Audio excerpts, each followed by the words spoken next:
Good evening, everybody. Welcome to this live session brought to you by Talent Sprint, and thank you for your patience. We are about to start. Sorry about the delay, and I understand that there are a lot of people who joined us recently, so do let me know if you're new, and welcome to all those who have joined the Talent Sprint family. Let's see who's here with us. Ramalakshmi, Srivastava, Pratyusha, Anita, Vidya,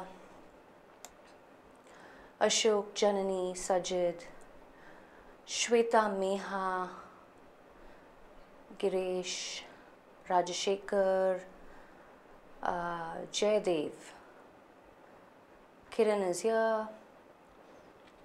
Okay, it's nice to see your comments, and it's great to see that you've plugged into different WhatsApp groups. So good that you have integrated into the system. So Shweta says she's new. Welcome, Shweta. Good to see you.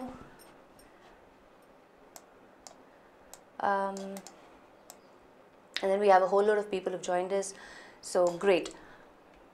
Hello, Shilpi and Nishi and Suggest Me Triveni. I like that. It's unique. It's different. So some of your chat names are very interesting, and I'm sure you have a reason why you've kept it that way. So that's good to know. So we have Prasad, Nagini, Devi, Janani. All right. So welcome all of you. Without further delay, let's get started with the session. So basically, the objective is for us to address challenging question types, right? Irrespective of which question type it is. For some of you, it's always reading comprehension, like Ahuja says, or for some of you it's jumble sentence, for some of you it's fill in the blanks, for some of you it is spot the error, and various other variations to these questions, right? So whatever feedbacks that you're giving, yes, we are taking that. I hear you, Yadav. So please keep, letting us know what is not there and what is your requirement. We'll try and incorporate that. Neeraj, procrastinator student is on time, I think. Yeah, okay, yes, you are. I mean, you're late, but lucky for you, we started a little late, so you haven't missed anything, Chandra. So great. So today's session, we will look at a couple of question types. It really doesn't matter. And it's also great to see a lot of engagement on the discussion forum. That's fantastic. Please continue doing that, because I'm sure there are a lot of students learning from each other and from the responses that they're getting either from me or from other students. And I do appreciate people taking the time to go through other people's questions and answer that, because at the end of the day, you get to learn a lot, right? So let's look at our first question type for today. Let me go ahead and put that out.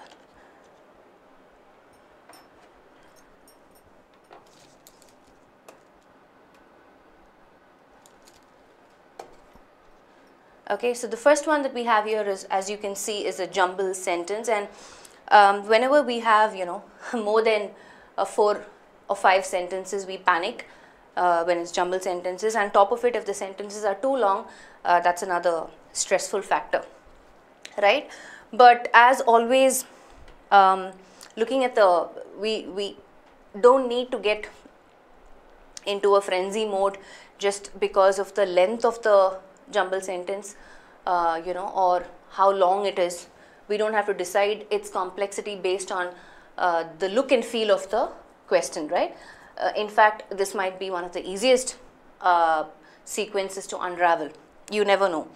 So the objective, as always, for a jumble sentence is for us to identify the topic sentence, right? We look at clue words, keywords, and we figure out what the topic sentence is, and then we look for, obviously, keywords in those sentences which can help us form logical links, right? There are always, so some of the strategies that I've shared is look for repeat words and phrases, right? That's a good strategy to apply to form logical links. So what we're going to do is I'm going to project the question. We're going to take a couple of seconds or maybe a minute, right? Try and identify what the topic sentence is, and if it's possible, if you're able to form a sequence. I know there are 7 sentences, right? A, B, C, D, E, F, G. Yeah, there are 7 sentences. That's quite long. So we'll take about a minute or so to understand the context and see if we can form a logical sequence. If you're able to do that, you can feed in the sequence in the comment box. If not, let's start with the topic sentence, right? So thanks, Janani, for sharing. I don't know what that is. Yes, I thought she shared the YouTube link, but anyway. Oh, that's a group link she shared. Okay. So Renuka, I'd like you to refresh at your end, right? Maybe you've been logged in for quite some time. Just refresh at your end, change the resolution, and I'm sure it'll be clear. So I've given the question. Your time starts now. Let's rule out what cannot be the topic sentence, and let's identify the topic sentence, shall we?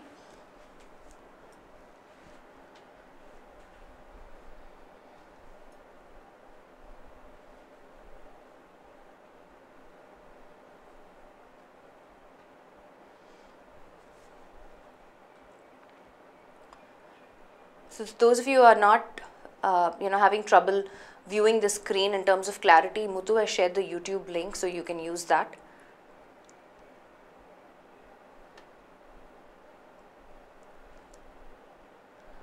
So Arpita comes back, says B is the topic sentence. Okay. What about the rest of you? What do you think is the topic sentence? Vidya says F is the topic sentence. Let's have some more answers.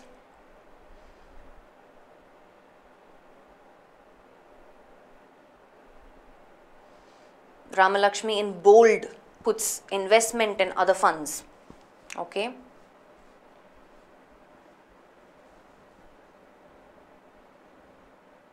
So Meha comes back and says C could be a topic sentence. So I have 3 answers, okay, so far. I have B, F and C. Anybody else has anything else different?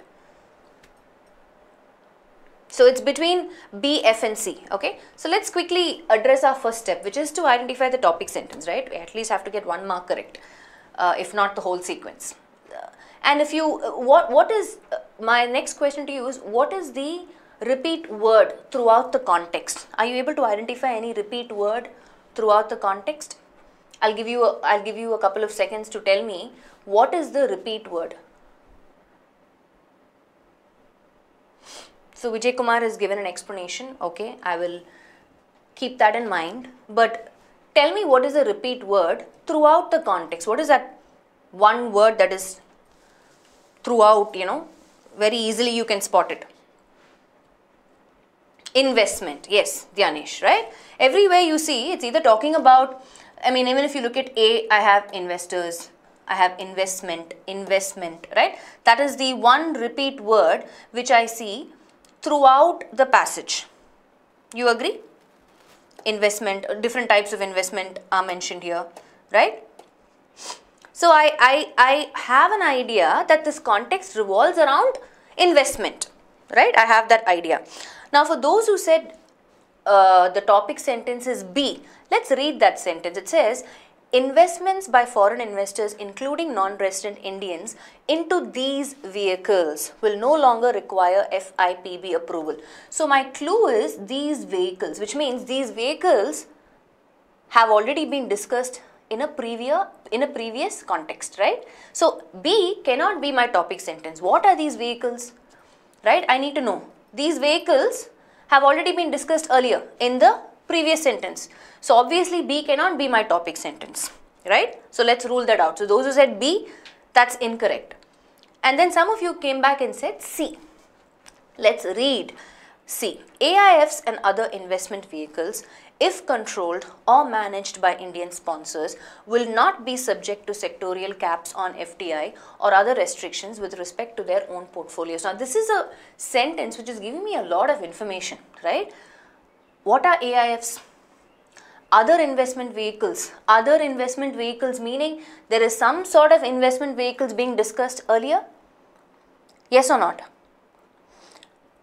Yes? Yeah, Nilesh. I thought this was a good one, to take up in the session. AIFs and other investment vehicles, which means some investment vehicles have been discussed earlier. What are those? I don't know, right? So there has to be some previous context. So again, C cannot be my topic sentence. Then most of you came back and said F. Let's look at F. It says, in a quiet move that could have just as much impact on capital flows into India as the earlier announcements on foreign direct investment, the centre has recently announced sweeping relaxations in its regulatory regime for alternative investment funds, infrastructure investment trusts and real estate investment trusts. Now these are the vehicles, right? Alternative, infrastructure, real estate. So now it makes sense. So these investments vehicles are mentioned here, introducing what is happening around FDI, right? So obviously F has to be my topic sentence without any doubt, right? So have you got this clarity, guys? So B and C cannot be my topic sentence only because of what I have highlighted for you, right? Clear? Now let's look at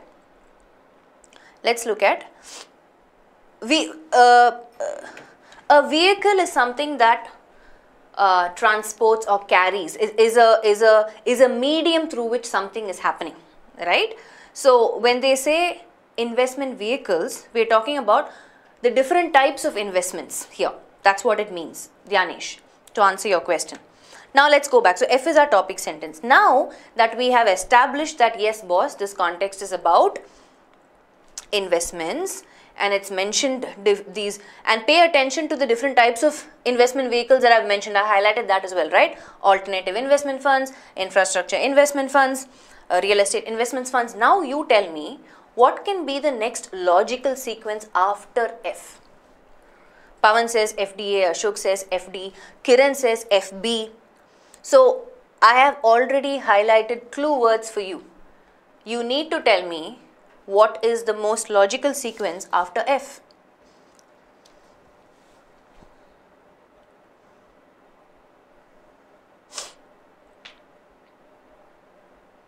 Think. Yes. Prisa says B. What about the rest of you?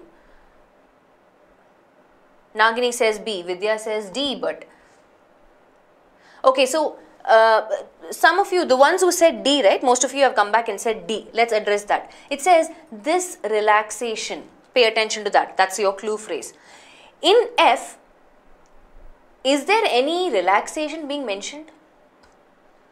In F, is it addressing any relaxation at all? Is my question. No, it is not. So how can D follow F? But what is being mentioned in D is, in F is the vehicles, the different types of vehicles, alternative investment funds, infrastructure investment trusts, real estate investment trusts. And where is that being spoken of? In B, investments by foreign investors, including non-resident Indians, into these vehicles. Which vehicles? These vehicles, real estate, infrastructure, alternative investment funds, will no longer require FIPB approval. So yes, B is the right sequence to follow, right? I already highlighted this for you. These vehicles. Got it? So D cannot follow. Now FB. So we have our link. Now what can be the next obvious link? I want you to apply a little bit of logic here, right? If investments by foreign investors, including non-resident Indians, into these vehicles will no longer require FIPB approval. So that's something that does not require FIPB approval. What can it mean?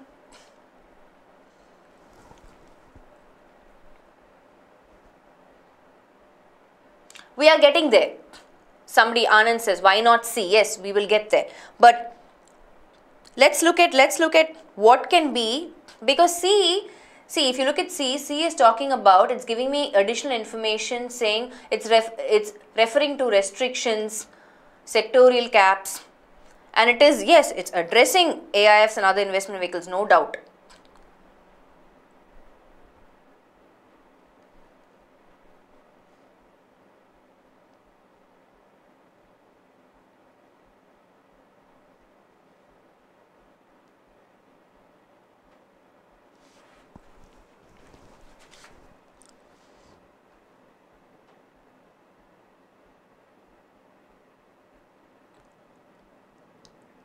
Think, if something does not require approval, isn't that a relief? If something does not require an approval, isn't that a relief? So, if it's a relief, then I am relaxed. Then what can be the next sequence after FB?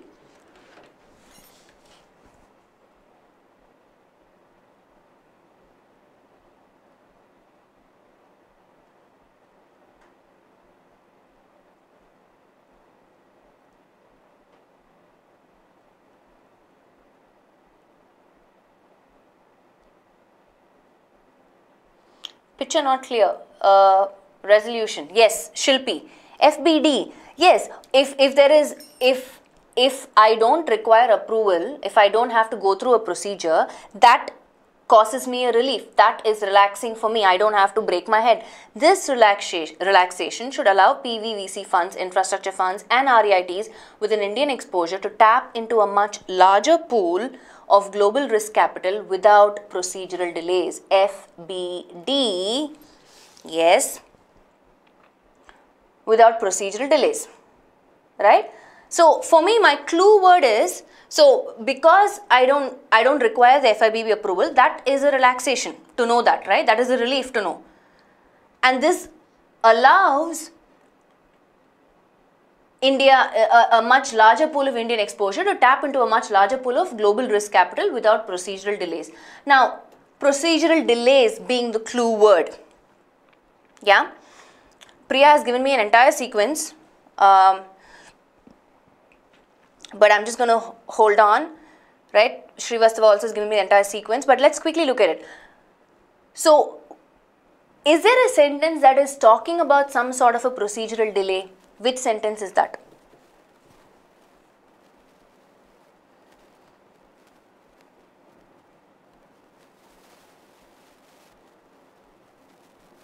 Think.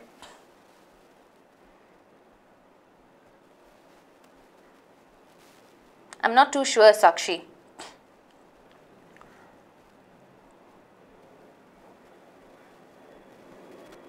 A talks about procedural issues. I'm asking you, is there a sentence that is giving me an example of what sort of procedural delays can be?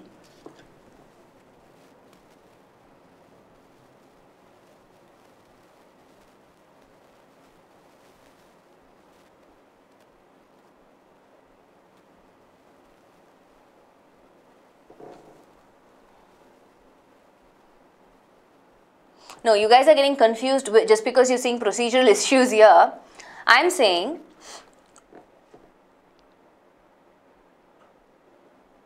see, please understand, D is not addressing these investors.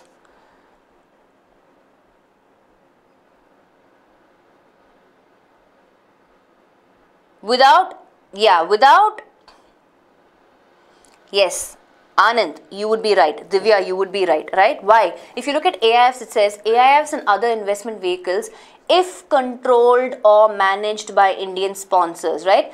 This is the reason why the delay comes in the first place, will not be subject to sectorial caps on FDI or other restrictions with respect to their own portfolios. How can the delays happen? The reason behind the delays happening is if the Indian sponsors control or manage them, where they go ahead and give them a cap on foreign direct investment, or they come up with other restrictions. That's when procedural delays will happen, right? So FBDC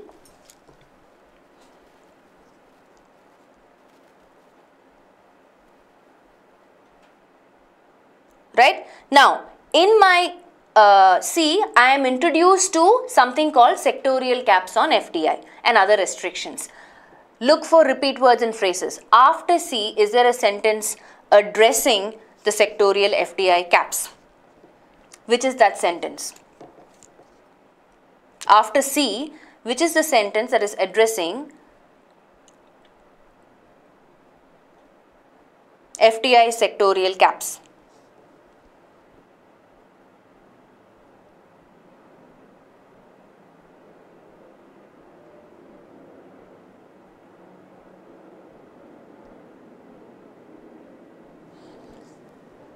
E, right? Yes, Divya. So it says this is significant as bypassing sectorial FDI caps can prompt a sizable number of foreign investors to take the AIF route to explore promising sunrise sectors, be it multi-brand retail, e-commerce or even microfinance. Yes, that is correct. So those who got that, you're good to go. And then what do we have? In E, it takes the AIF route to explore promising sunrise sectors. AIF route is our clue word again. So what should follow? What is addressing AIFs? Repeat word and phrases again. Between A and G, what would it be?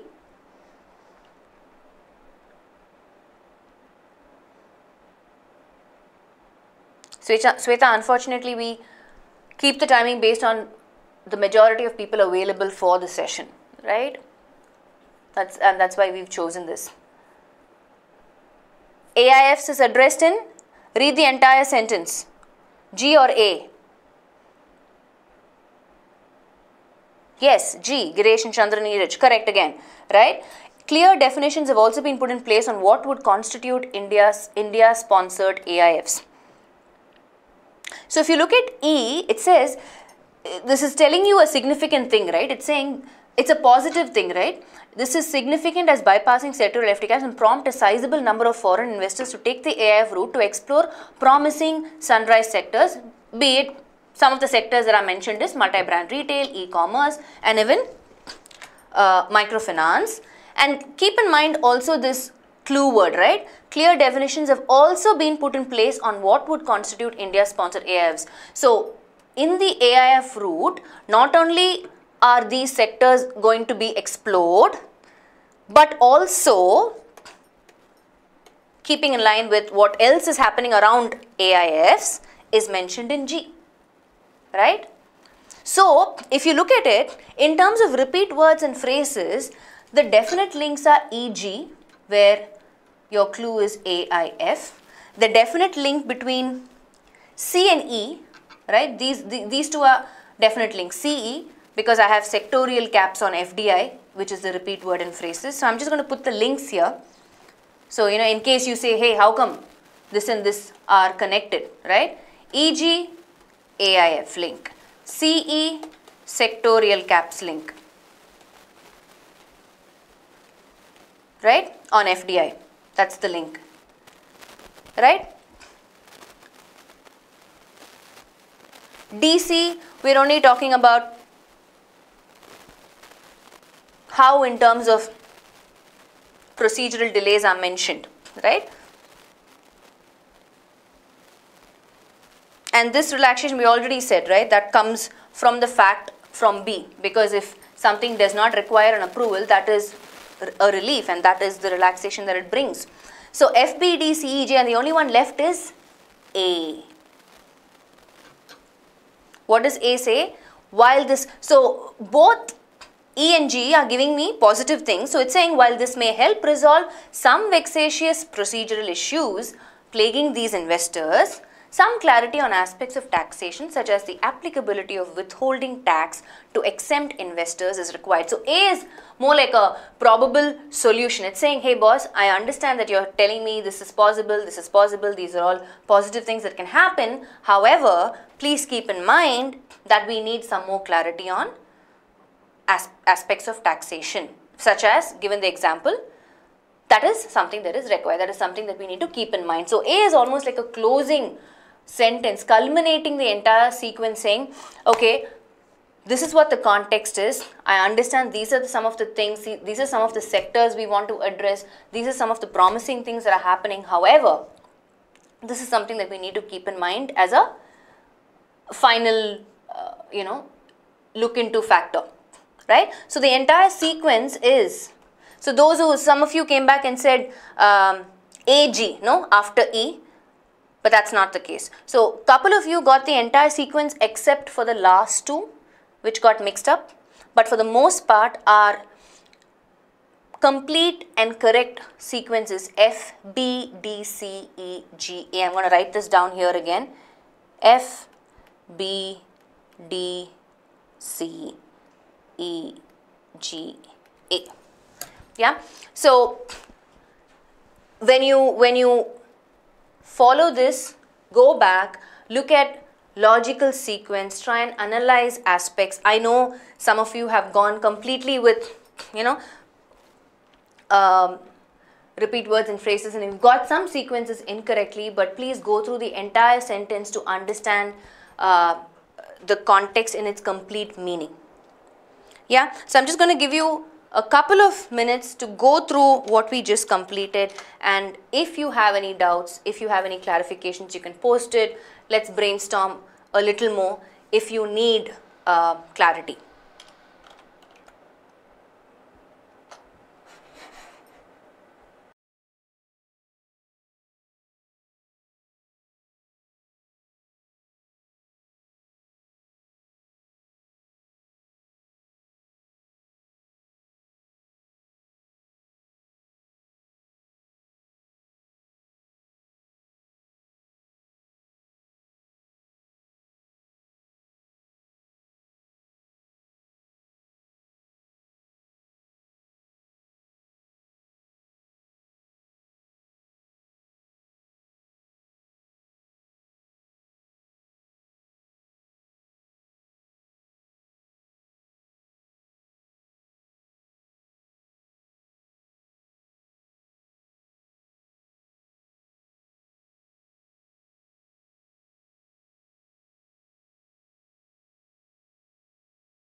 Okay, seems like nobody has any doubts, but I'm sure most of you find this very complicated, like I said, because of the length of the thing. But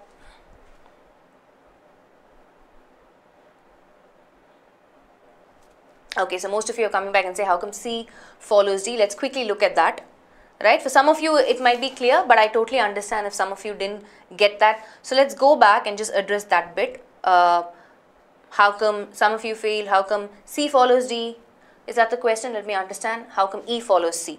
Right, for C and E, I said that the repeat word is sectorial caps on FDI, very clearly mentioned. Right, it addresses that. If you look at C, something that is not, that will not be subject to sectorial caps on FDI. In fact, C introduces that, right? And E takes that up again. This is significant because the Indian sponsors, even though they control and manage it, are not subject to sectorial caps, and E is giving me the benefit of why bypassing sectorial FDI caps. What can it do? What advantage is there by doing that, right? E brings in that aspect. It says this is significant as bypassing sectorial FDI caps can prompt a sizable number of, so it's giving you the benefit of doing that, right? So that's why C and E are a link. So E has to follow C. I don't know whose question is this. Then somebody said, how come C follows D, right? If you look at C, if you look at D, it addresses again procedural delays, right? See, I'm sure you understand why D follows B, because B talks about something that does not require approval. I'm relaxed, I don't have to break my head. So that's why this relaxation addresses that. C following D is only because D is very clearly telling you, C is very clearly telling you what can be the possible procedural delays, right? How can one face these delays? C explains that very clearly. It says this is how procedural delays can come into play.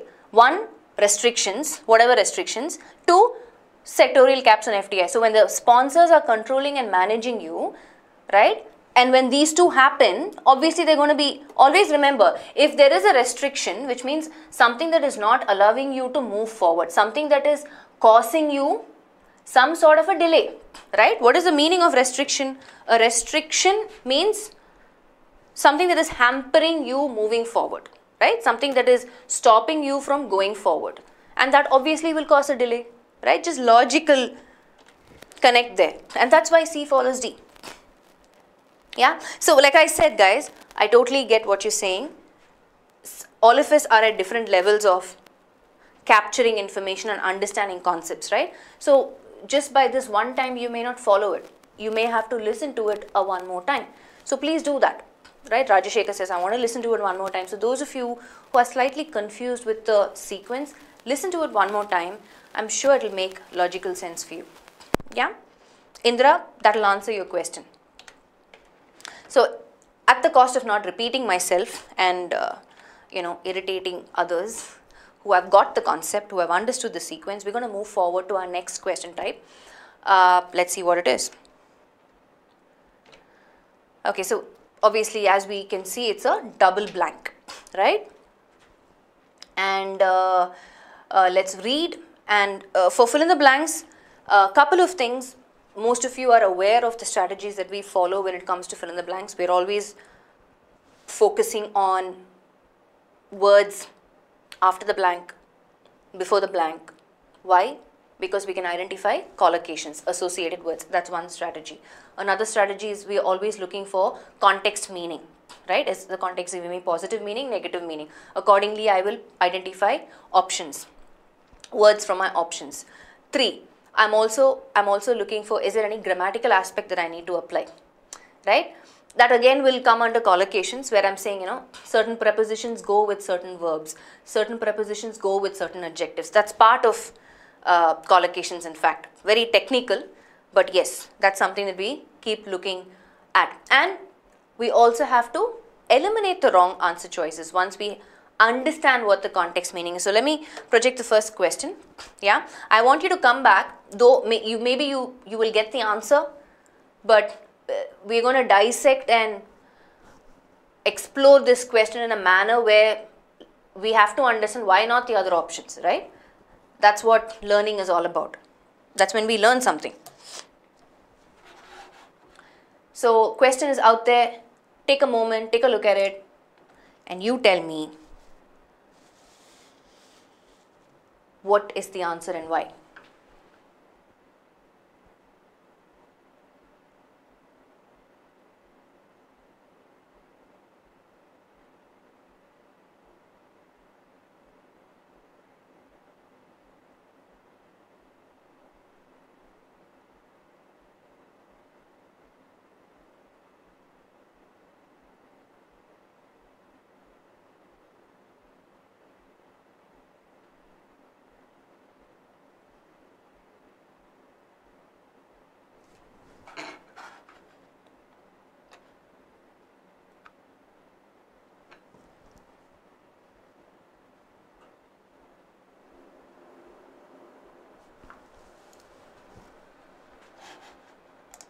So, okay, I have different answers here. Basically, I have A, D and C.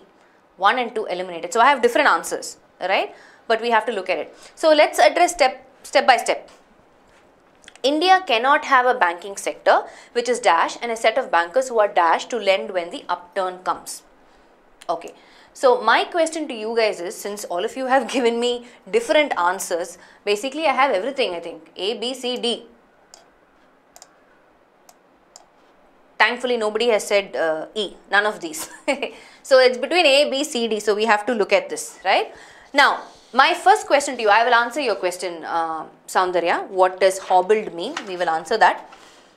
Sometimes even, what do I say? Vocabulary can hinder you identifying the right answer. So, since Ramalakshmi also has the same doubt, I'm understanding all the other words are easy for you to know. Hobbled means to hamper the progress of something. To hamper, to put a stop. Either the action or the progress of something. That is to hobbled, okay? Restriction, impede, right? These are all your synonyms for hobbled. Loath. Loath again means unwilling. It's an adjective which means unwilling or reluctant, right? Something that I don't want to do. Disinclined. Shilpi, what you're saying is L-O-A-T-H-E. Loathe somebody. That's a different word. Don't get confused with L-O-A-T-H. Those are two different words. L-O-A-T-H-E, loathe means I loathe you, means I dislike you, I detest you, right? You sicken me. That's a different word. But we are talking about L-O-A-T-H without the E. That is an adjective which means unwilling or reluctant, disinclined to do something. Now that you have an idea of the meaning, right, let's address step by step. India cannot have a banking sector which is, so looking at the context, can somebody tell me, is the context telling me, giving me a positive meaning or a negative meaning? Or let me put it this way, the blanks, the words in the blanks that I need are positive or negative? Do I need positive meaning words in the blank or do I need negative meaning words in the blank? That is my first question. Please answer. Just say positive or negative. That's all I need. Negative, right? Venkat Rao, does everybody agree with Venkat Rao? Negative, negative, negative. Yes? How do you know that? How do you know that? Because there are clues in the context, right? The clues in the context are saying cannot have, India cannot have a banking sector, which is obviously I need a negative word, right? And a set of bankers who are dashed to lend when the upturn comes. What is an upturn? What is upturn? What does upturn here mean? Upturn means some sort of a surge, some sort of an upswing, right? There is a rise in something, which means I can eliminate all the options that have positive words. Active, willing, out. Strong, cheerful, out.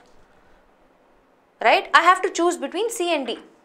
I have already limited my options because I did step 1. Step 1 is to identify, boss, is the context giving me a positive meaning or a negative meaning?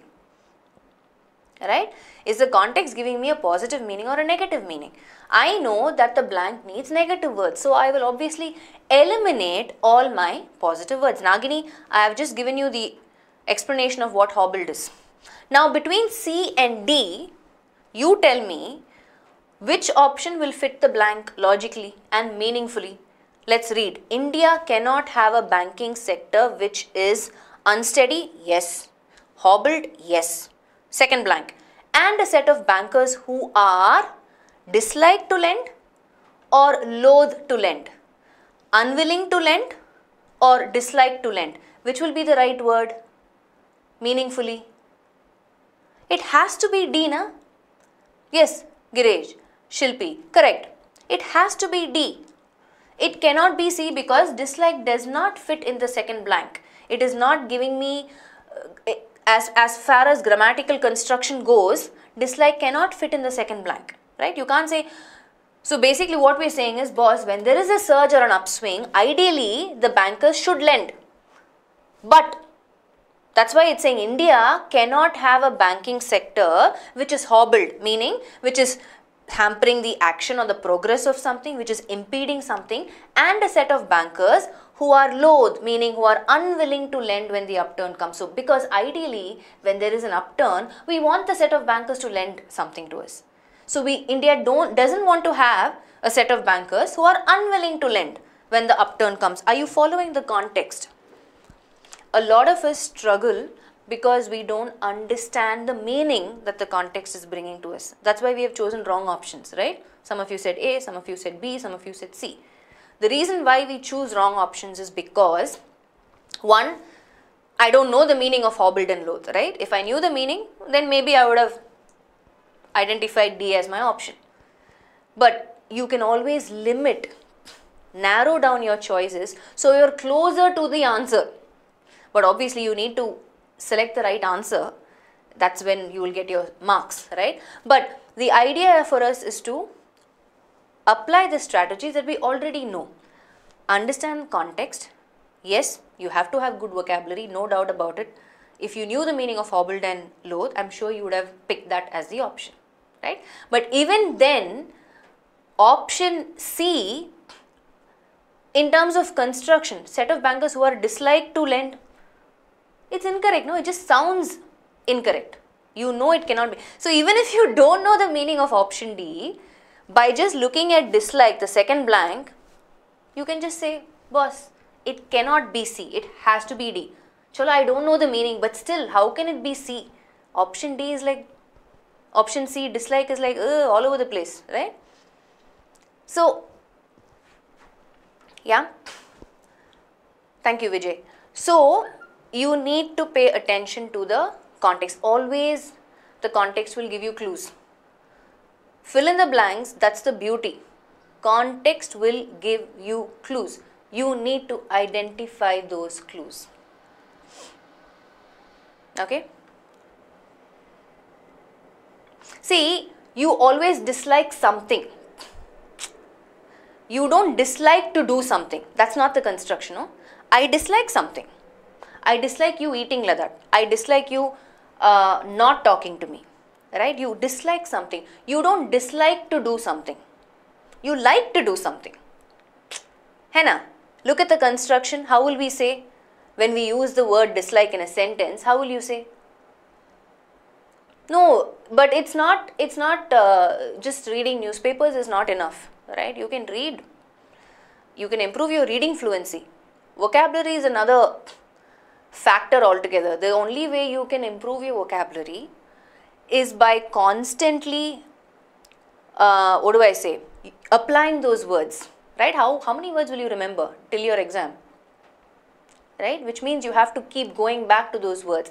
That's why it's good to engage in games, vocabulary games, where it stimulates your brain, it helps in retention a lot more, and you have to apply those words. You have to apply those words when you're talking and when you're writing.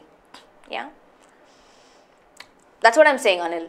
The only way we can look at figuring out the meaning of new and unfamiliar words, there are a lot of technical strategies which I've shared, like understanding prefixes and suffixes or root words, but you can apply those only to an extent, right?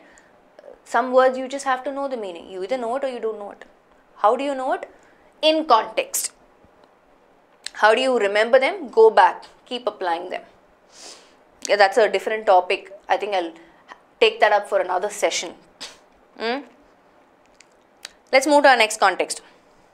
So, you know the strategy. We're going to apply the same strategy again. Next question. Here you go. Is that right, Praveen? No, we have to do that. Vocabulary.com, Ramalakshmi. Okay, where were we? Here's your next question. So, I want you to do the same thing. Look for clue words. Praveen, I'll take that up with support. I'm not too sure why that's not happening. I thought that was happening, but good that you brought it to my notice. I will take that up. So let's read. Let's look at this. India's decision to dash the Paris Agreement on climate change, which is likely to dash up for cabinet approval, seems to be governed by changing geopolitical realities. Okay. So, now you tell me,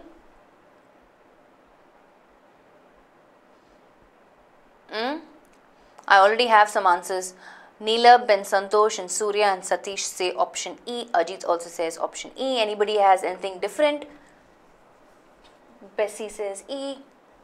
What about the rest of you?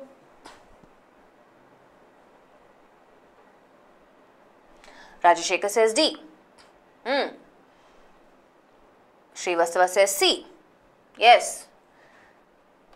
I need some variety. Actually, no, I need you to give me the right answer, but I am getting variety. So, I have C, D and E. Anybody says A and B? Do we have any takers for A, option A or option B? C, C, C, C, C, D, E, E, C, C, E. Okay, let's look at it. Okay, so I basically have the last three options. So far, nobody has come. Kiran says A. Okay. Anybody for B? I don't know why I'm fishing for you guys to give me all the options. Okay, so let's look at this question, shall we? Somebody says, what does ramify mean? Yes, that's always a problem, right? When you don't know the meaning of certain words, it becomes even more difficult for us to choose the right answer. What is ramify? Ramify, when I say ramify, it means to complicate something, right? To make something complex. it's almost like, what do I say?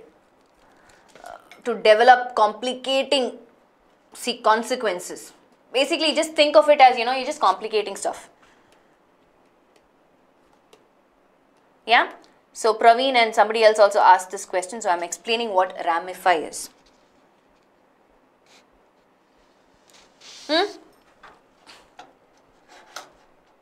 Are you guys with me?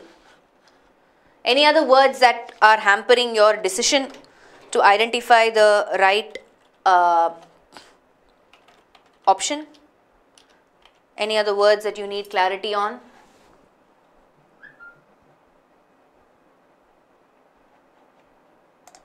Yes, no, maybe. Some of you guys have given the meaning of ratify, okay?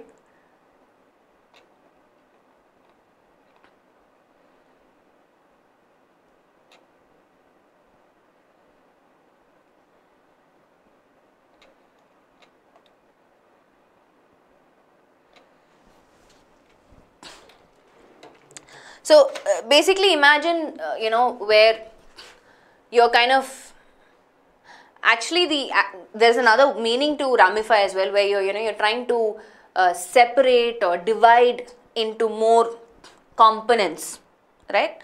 And that might complicate things, that might make it a little more complex. Basically, it's like branching out, right? So let's not get into that. You have an idea of what ramify is. Ratify, somebody has already given. Rectify, I know. Accept, I know. Implement, I know.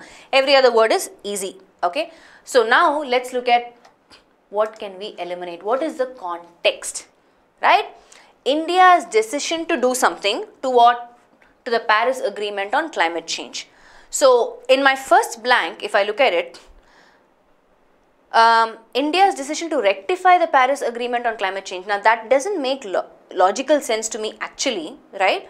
I mean, if some country is coming up with an agreement, I don't think the other country has the right or the freedom to rectify it, like correct the agreement. I don't think that's even plausible. So for me, rectify is not a very effective word in the first blank. Ramify, to become complex, to develop complicating consequences, again, not sitting well with me in terms of the first blank, okay? Then I have accept, implement and ratify. India's decision to accept the Paris Agreement makes construction wise, it makes sense. Logically also it makes sense. India's decision to implement the Paris Agreement on climate change, which is likely to dash up for cabinet approval, seems to be governed by changing geopolitical realities. Again, does a country have the right or the freedom to implement another country's agreement? I'm not too sure, okay? And then I have ratify. What is ratify? Some of us came back and said, what is ratify? Basically to give your consent, right? Let's put that out also. Ratify means to give consent. Obviously, it's formal consent.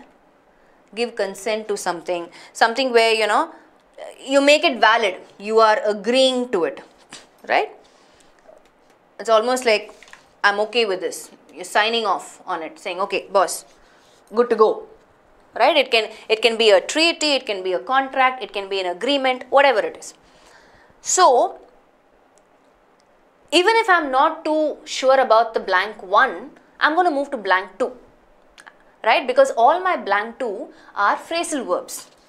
Go up, give up, take up.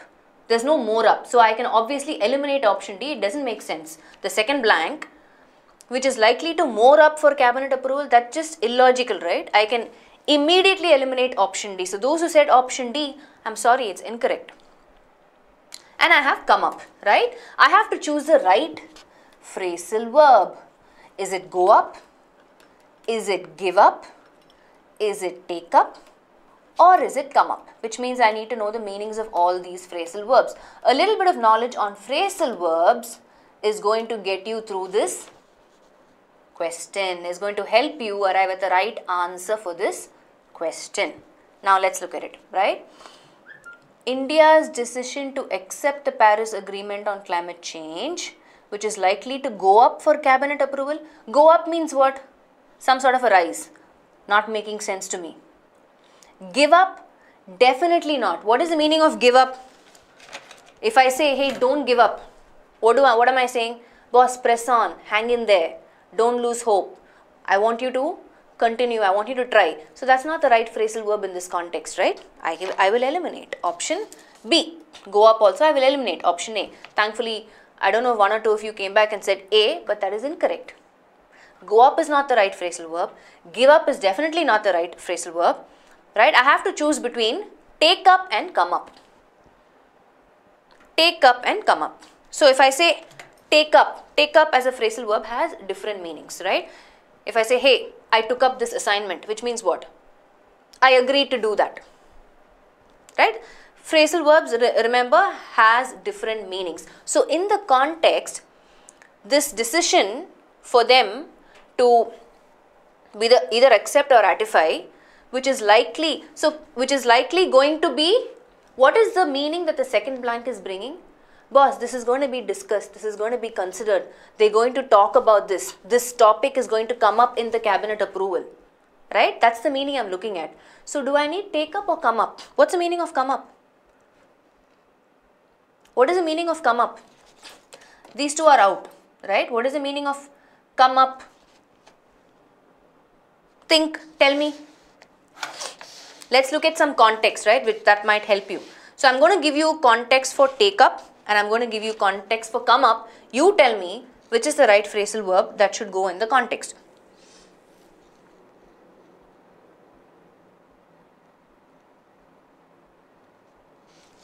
So if I say schools are, oops, one second, let me make that change. Schools are taking up the offer of cut price computers. Okay, I've used take up as a phrasal verb in this context. I'll give you a context for come up. So if I say the subject of attrition came up in our meeting yesterday.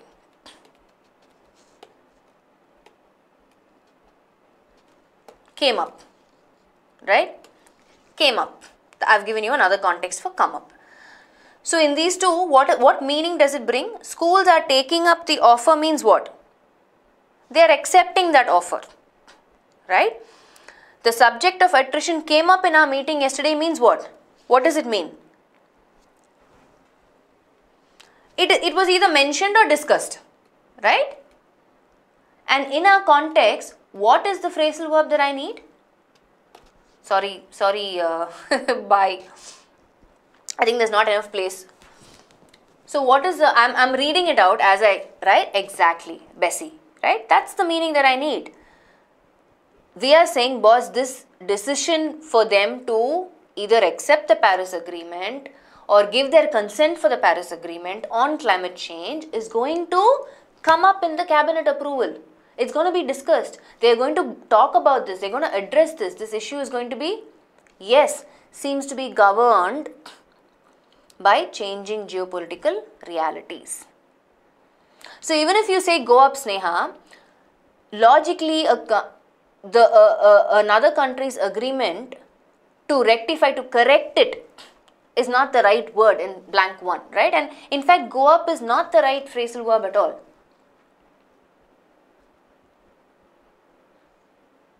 See, when I say, how will I use that phrasal verb, right? Prices are likely to go up next season, which means what? Prices are likely to rise,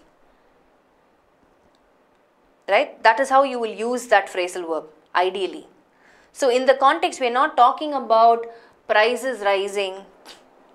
Something goes up, meaning itself is what? Something is going to, there's going to be a rise in something, right? And ideally you would use it with prices go up or go down. Henna. So that's not the right phrasal verb in the context. So there's no need for you to get confused there at all. And rectify, like I said, I don't think a country has the freedom or the liberty to rectify another country's agreement, right? They can bring it to discussion and they can address it, they can talk about it, they can bring up issues on it, right? So logically for me, option A doesn't fit the blank. And between C and E, the correct answer would be E, ratify. So basically India's decision to ratify, to give consent to say, okay, this is valid. This your agreement on climate change, we are okay with it. We are signing off. Let's do this. And that's going to come up, which means that's going to be discussed, that's going to be mentioned for cabinet approval, seems to be governed by changing geopolitical realities. Now that makes complete logical sense, and the answer is option E. I don't know how many of you said option E, but those of you who said option E, that's the right answer.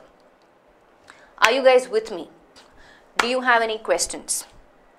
Let's discuss. Time to brainstorm. What do you think?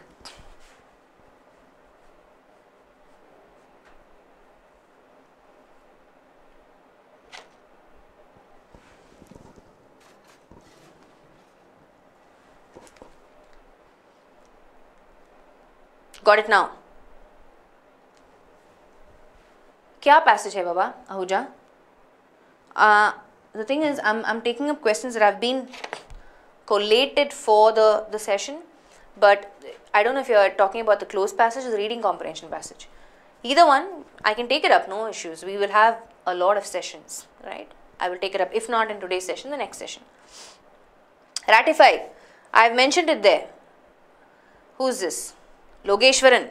I'm putting the screen again. Ratify means to give consent to, valid, sign. Hai na? Yeah? Are we good? Reading comprehension. Okay. Ahuja, done. Will do. I don't know if it's there in today's session, but I will take this up. Right? So, so that's what I'm saying. Some of, that's okay. You don't have to feel sorry. We are discussing here. We're trying to understand the concept. We're trying to get to applying the strategy. So what helped in this question type is knowledge on phrasal verbs. Right? If I knew the meaning of phrasal verbs, I would have closed my eyes and picked E in the first place. I didn't have to go through all this. But the reason why we do the way we do in terms of dissecting the question is for you to understand what your opportunity area is. What do you need to focus on? Yeah? So now you know, if you pick the wrong answer, you know your opportunity area is phrasal verbs. I need more knowledge. I need to spend more time understanding phrasal verbs. Yeah? Okay. So let's continue. Let's move on to our next question, which is, let's look at this. The company is looking to reduce its debt dash 75% dash the next year. And if I look at my options, all of them are prepositions. We always have issues with prepositions, right? But let's see who's going to get the answer right. There are some clues. There is some keyword in the context. Yeah, there is some keyword in the context, but you need to okay, Girish has already given me, Nilesh and Kirana, all of them are saying C. But why? Any other answers? Anybody else has any other answers? Think, look at the context.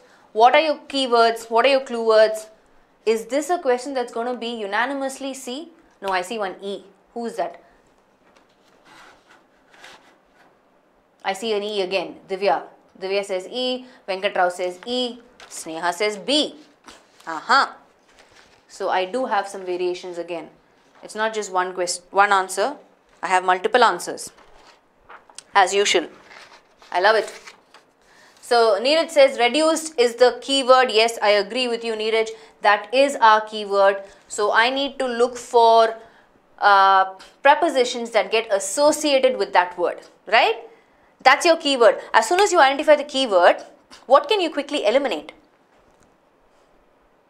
For the first blank, what can you quickly eliminate? Do we say reduce over? Do we say reduce about? We can say up to and to and by, but we don't say. So the collocations reduce over and reduce about are incorrect. So I will eliminate option D and E. So those who said option D and E, sorry, incorrect, because that's not the right collocation. You can never say reduce over or reduce about. Okay? Are you with me?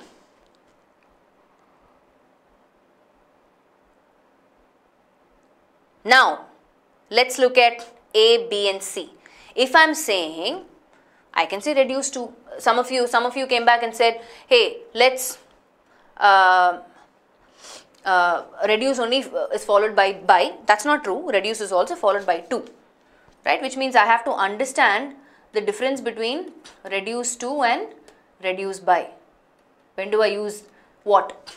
Some of you are still saying A. Why do I have to eliminate A? Because of the second blank. Look at. What is at doing there? The company is looking to reduce its debt up to 75% at the next year. Doesn't make sense, right? It's an incorrect preposition, at. We are saying over a period is looking to reduce its debt, which means it's a continuous process, right? And the span, the entire span means the range of the entire next year, right? That's why, yes, Nilesh, correct. I can eliminate A because at is not the right option for my second blank. Now I have to choose between B and C, right? Now let's look at it. The company is looking to reduce its debt to 75% or by 75%. That's the question, right? And another thing that you can quickly apply preposition meaning itself and eliminate one option. But I'm still going to focus on reduce to and reduce by. I'm going to give you some context examples. But for the benefit to save time, I will tell you that for is an incorrect preposition in the second blank. Why? Because for brings in the meaning of purpose. Now the intention or purpose or the focus is not the next year. The intention or purpose is to reduce its debt, which is already mentioned in the previous context next to blank one. So for is not the right preposition in the second blank. Are you guys with me? The preposition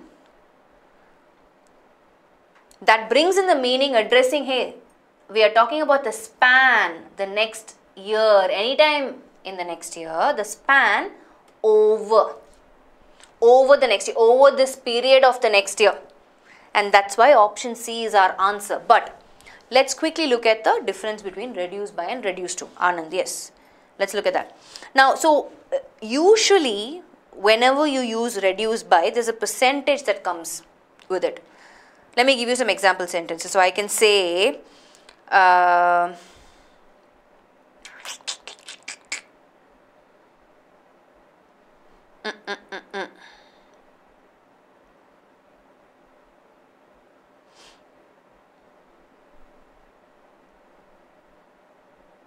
so if I say, okay, I have to reduce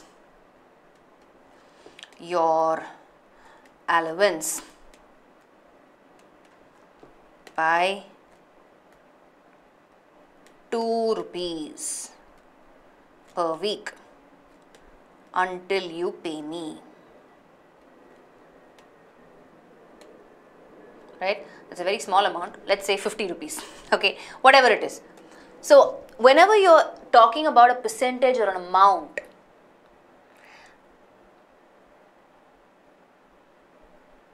then you will use reduce by. When do you use reduce to? Or I can say,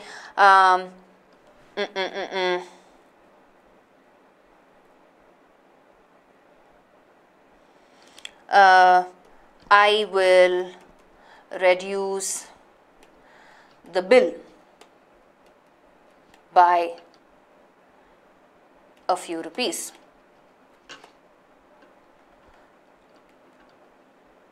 No. Veni and Surya, I can say for next year. That's It depends on the context. I'm saying in this context where we are talking about, the intention is already clearly mentioned that it is to reduce its debt, right? And we are talking about a span of time. However, let's look at reduce to. When will I use reduce to? So let me give you a context. If I say enemy bombers,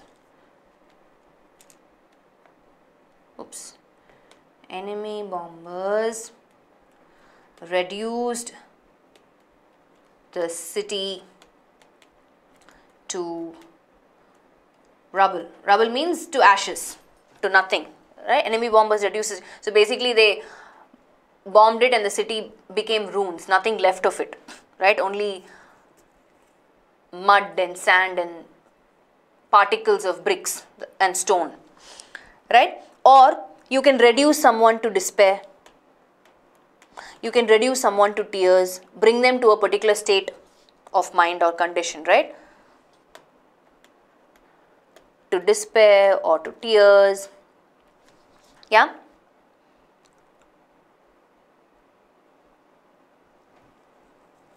So, in terms of reduce to and reduce by, you see the difference? Yeah?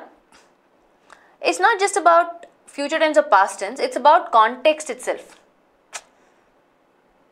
Right? You can either subject something to destruction, reduce to destruction. In the first example, enemy bombers reduce the city to rubble, or you can reduce someone to a particular state or a condition. Right? Like you're reducing someone to despair, reducing someone to tears. So keep in mind this, whenever there is a percentage or numbers involved, you use reduce by. Just keep that in mind. The company is looking to reduce its debt by 75%. There's a percentage involved. We're talking about numbers, okay, over the next few years.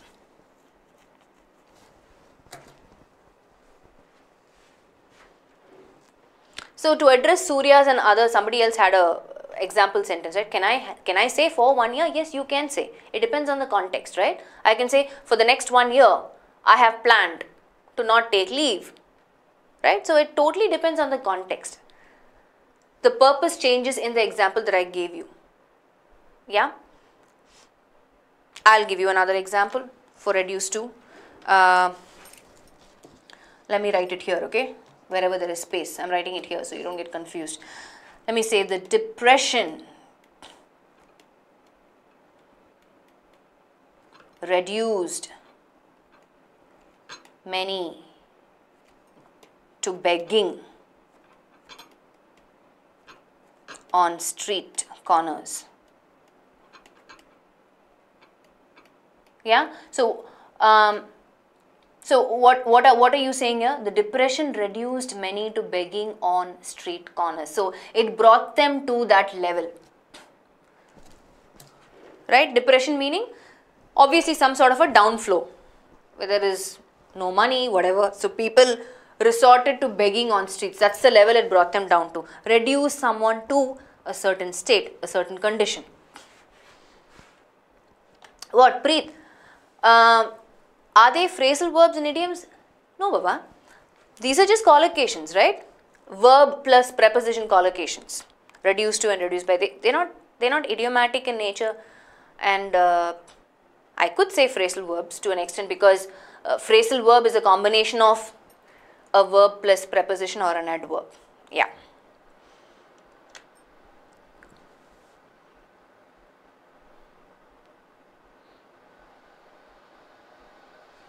That's a completely different meaning, Murali, the example that you've given. That is from to combination, right? She reduced the savings from 3,000 to 2,000. So that construction is from to. That's a different construction, right? That has nothing to do with reduced. Reduced acts as a verb there, but because I have the from to construction, to makes logical sense there, right? That's why English is confusing, I guess. There are always these exceptions, right? You give a rule and then there are these exceptions. Chalo. Let's look at the next question. Are you ready? Are you guys ready? Go for it. In a bid to make itself dash to a larger section of users in India, internet giant Google dash a slew of new initiatives aimed at improving connectivity.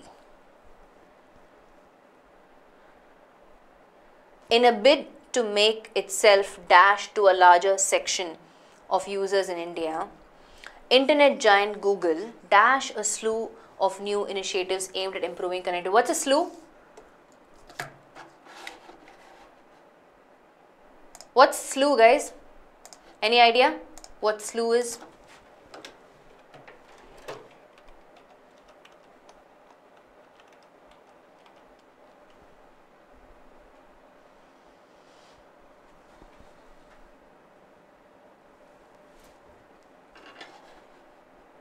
Are you there?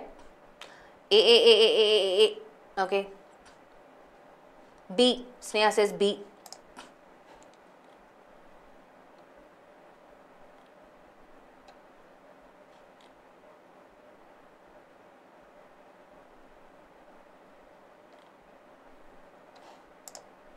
More. Yes, Surya, correct. Not sudden change in direction. See, see guys, you need to understand that one word in English has different meanings in different contexts, okay? The meaning that you are giving does not make logical sense in this context, right? Here they are talking about a slew of new initiatives, which means what? A number of initiatives, right? That's another meaning for slew. A large number. Okay, got it. So in the context, the meaning of slew is a large number, a lot of initiatives, okay? So for the most part, most of you have come back and said, boss, it is A. A bunch of new initiatives, yeah, Nilesh, which amounts to a number, right? So what are my clue words in the context? Most of you have said A. A couple of you have said B, like Vidya and Amit, Soundarya, Pechi. All of you guys have said B. Ashok, Rohit has said B. Arpana has said B. Oh, most of you have said B. Oh, it's the okay. So the battle is between A and B.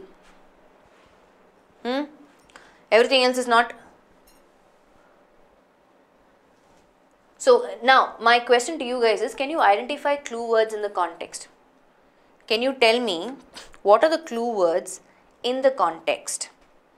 Improving connectivity is the clue. Murli, what was your answer? Then I'll know if that is the right clue or not. Did you give me an answer? Murli, I'm going back and checking. I don't have an answer from you, boss. Why B is incorrect? I never said anything, Girish. I haven't even started explaining. Where did you get that? I am just looking at your answers and I am brainstorming here.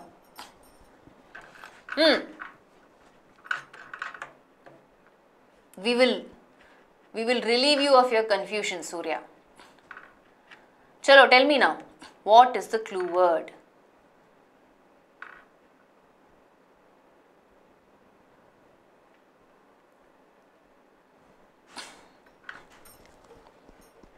Okay guys, I want you to apply simple logic, okay. The sentence is saying, in a bid to make itself dash to a larger section of users in India, which means Google is already available to some users, right? That's what the context is saying, right? If it's already available, in a bid to make, in a bid, what's a bid? You're trying to challenge yourself a little more. Right? In the context, what does it mean? You're taking a risk. You're trying to do something. You're trying to bring in some change. You want to increase the number to a larger section of users. So, will available be the right answer in the first blank? Google is already available to users. Right? Preet, available to might be a collocation, but is it the right collocation in this context? In a bid to make itself, yes, in a bid to make itself dash to a larger section of users in India, internet giant Google dash a slew of new initiatives aimed at improving connectivity. See, initiative is another good word for you, clue word. What is an initiative? Start of something, right? You're beginning to implement or try and do something about. What is reliant? You tell me, where is it? Option D, blank 1. Reliant means what? Reliance, you have an idea, right? Reliant.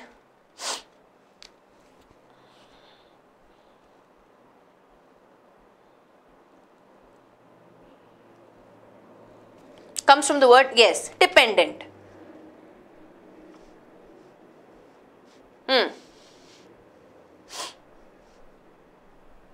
To rely on somebody means what? To depend on somebody.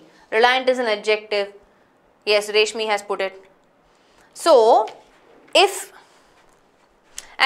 I'm starting to do something, if I'm beginning to do something, allowed, showed, gave, made and all doesn't make sense. Right? I am telling you guys, hey, the aim, what we want to do is improve connectivity. That's our objective. So, we are telling you guys that we have come up with a number of new initiatives to improve connectivity. Right? So, your clue word is what? Initiative, and Google is already available to users. It is trying to improve its relevance. I want to make Google relevant to a larger section of users. Right? That makes logical sense. Not available. B is out. Immediately you will eliminate out. And construction wise, right? In a bit to make itself into a larger section of users just doesn't make sense. Itself able to a large, again doesn't make sense. Even if I say reliant, in a bit to make itself dependable to a larger section of users, the internet giant Google showed a slew of new. You can't. An initiative is something that has to be taken. It has to be implemented. So you can't show. You have to implement it for it to show, for it to materialize, for it to be seen, right? You can tell them, hey, this is the aim. We want to improve connectivity. So here we are introducing, telling you guys, announcing to you guys that yes, we're going to do this. This is the aim. This is the objective, right? Announced a slew of new initiatives, a number of initiatives.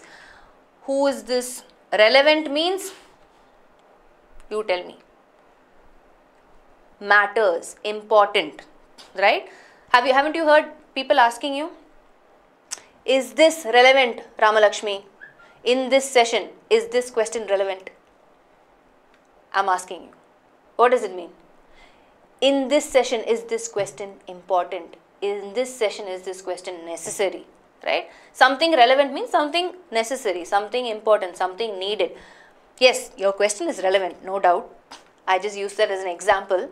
So, in a bit to make itself more prominent, more important, that people should find Google necessary to a larger section, it wants to reach to a larger section, blah, blah, blah. Option A. Okay? Where are we? Ma'am, I have only one doubt. By improving connectivity, how can Google become reliant? It can only become available. See, the aim is to improve connectivity, no doubt, right? Connectivity in the sense, in terms of connecting people to this medium, right? So, in that context, in the first blank, and you can't, like I said, even the second blank made a slew of new initiatives.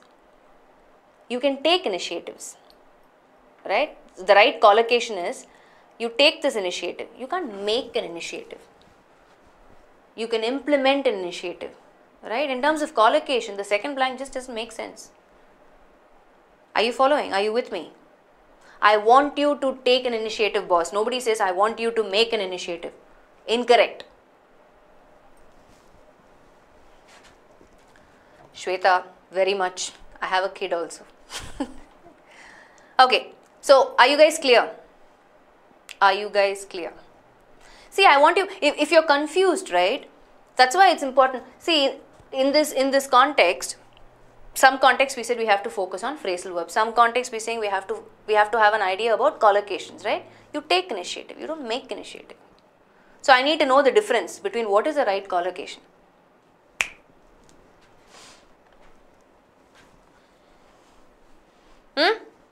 Are you guys clear? Yes, no, maybe. Please say yes. Yes, blew by. Super. I like it.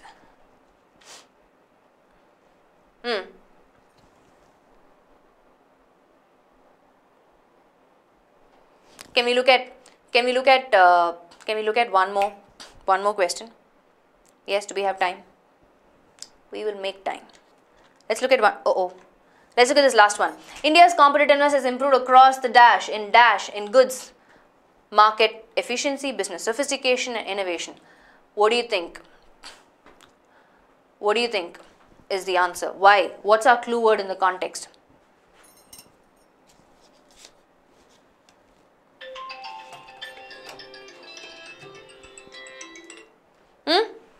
What's the clue word, guys?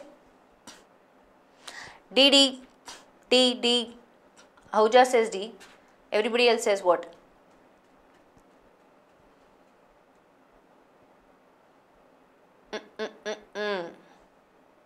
Neela agrees with Girish. Satish says, sorry boss, it's B.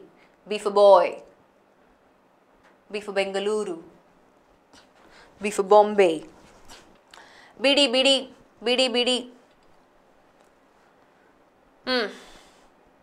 Has improved is a clue word.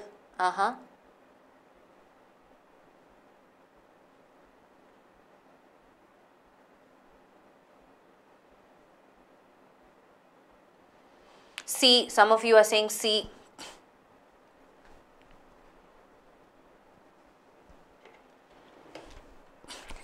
Okay.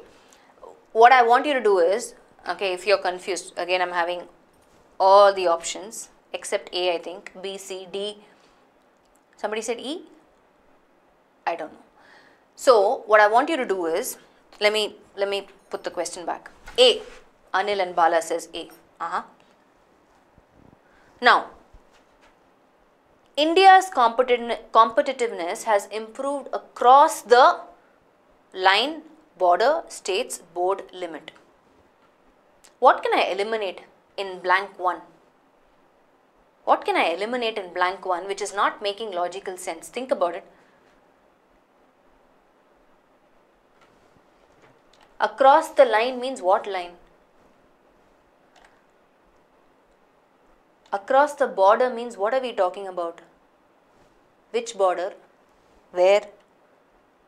Pakistan-India border? What border? Across the states? Maybe. Across the board, which means whatever. It's a very general context, right? I can apply D there because it's very generic. Across the limit, what limit? Where is the context talking about any limit? So, I have a problem with A, B and E. Let me keep that in the parking lot because some of you came and said those are the answer options. Let me focus on my second blank, okay? Focus on second blank. LOC is not there, no Neeraj. What are you introducing LOC? It just says across the line. Now, second blank. India's competitiveness has improved across the dash in dash, and then I have some sectors mentioned. What is it? Goods market efficiency, business sophistication and innovation. These are my clues. It's saying the competitiveness that they are talking about is related to these particular areas, right? So, I have to relate where, in which area or in which segment or in which sector are they talking about India's competitiveness. The context is giving me a clue. Those are my clues. Goods market efficiency, business sophistication and innovation. If that is the case, yes, in especially, will you say in especially? You don't need this in, no, if you're using especially. Out. In months. Illogical. Out. In short. When will I say in short? When I want to summarize something, right? I explain everything and then I'll say, in short, boss, this is what you need to focus on. Which means what?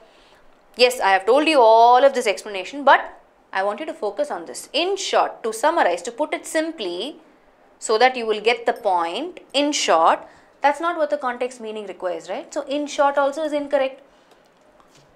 In particular, yes, that's my collocation. In brief also doesn't make sense because the remaining words, the remaining clue words after the blank is talking about specific areas, specific segments, specific sectors. In particular makes sense and not in brief. Again, in brief is also the same meaning as in short, right? Let me say, in brief meaning what? To summarize. Incorrect. So for my second blank, if I look at it, months, short, brief just doesn't sit. What is the meaning of board here in the context? You tell me. Nilesh, why board there? What is board bringing? What meaning is board bringing in here? You tell me.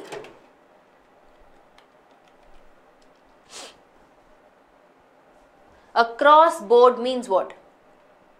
Board has different meanings, right?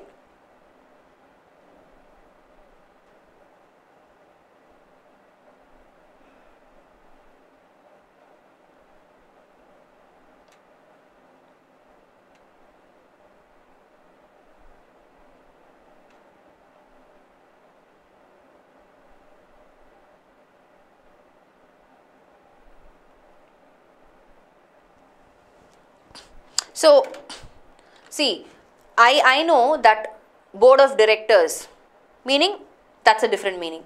Board, that's a different meaning. Here, across the board, means what? That's in fact a collocation, that entire phrase. Across the board meanings, whatever categories, right? In this context, it's talking about, let me put it down. So, when I say across the board, I am saying indicating all categories. What are my categories? Goods market efficiency, business sophistication and innovation. These are my categories. Across the board, which means in all areas or respects.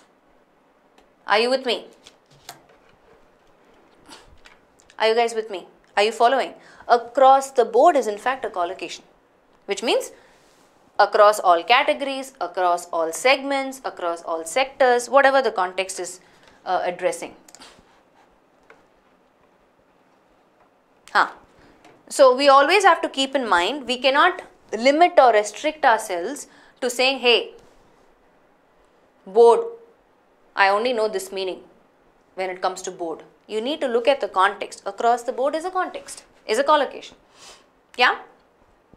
So, our answer option is option D. India's competitiveness has improved across the board, meaning across the different sectors, across the different categories, in particular, and they've mentioned what those specific categories are. So good. Giresh is like, end of the session. Yes, end of the session it is. But are you guys with me? So here also used as idiom. What is used as idiom? Preet, I'm not following. Yeah, but you guys are getting it, right? So what are your takeaways from this session?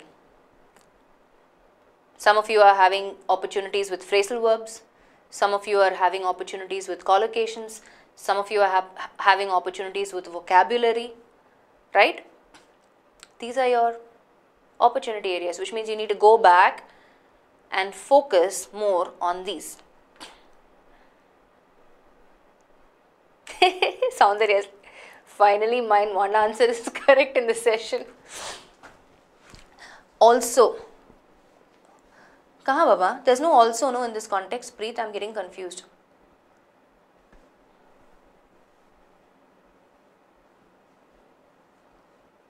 Okay, whatever. Oh, you're saying across the board. I wouldn't call it an idiom, it's just a phrase which is used repeatedly by many people. So that would come under a collocation. But yeah, idioms can be categorized. Most of us would like to categorize idioms as collocations, but not a lot of people know a lot of idioms, so I will not go there.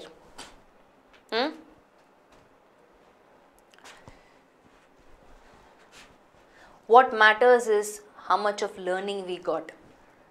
It doesn't matter how many number of questions. But yeah, I understand what you're saying.